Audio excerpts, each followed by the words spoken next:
Class 6-এর কোষে দেখি 1.2 এর কিছু অঙ্ক আছে লসাগু এবং গসাগু সংক্রান্ত। সেখান থেকে এখন দুটো অঙ্ক আমি করে দেখাবো।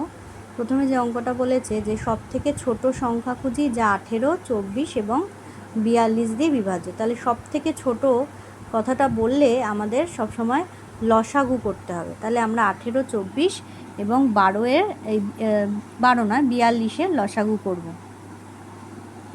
18, 24, 42।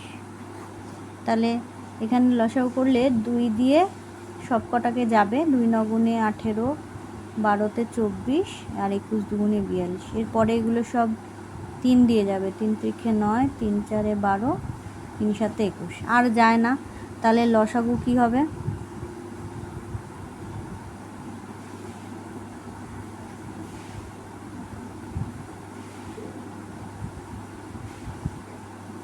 তাহলে 3 2 6, 3 6 18, 4 সঙ্গে 72 কে 7 দিয়ে গুণ করলে হবে 504। তাহলে নির্ণেয় সংখ্যাটি হবে 504।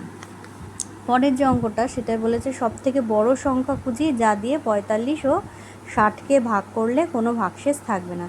সবচেয়ে বড় বললে আমাদের সেক্ষেত্রে গসাগু করতে হবে। তাহলে 45 এবং 60-এর আমরা গসাগু করব। ভাগ প্রক্রিয়াতেও করতে পারি অথবা আমরা লসাগুর মাধ্যমে গসাগু করতে পারি।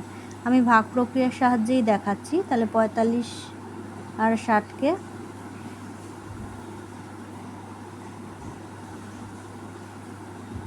তাহলে বিয়োগ করলে হবে 15। তাহলে এই 45কে আবার নামিয়ে আনতে হবে। আমরা সবাই জানি যে গসাগু কীভাবে করে, 3 15 45।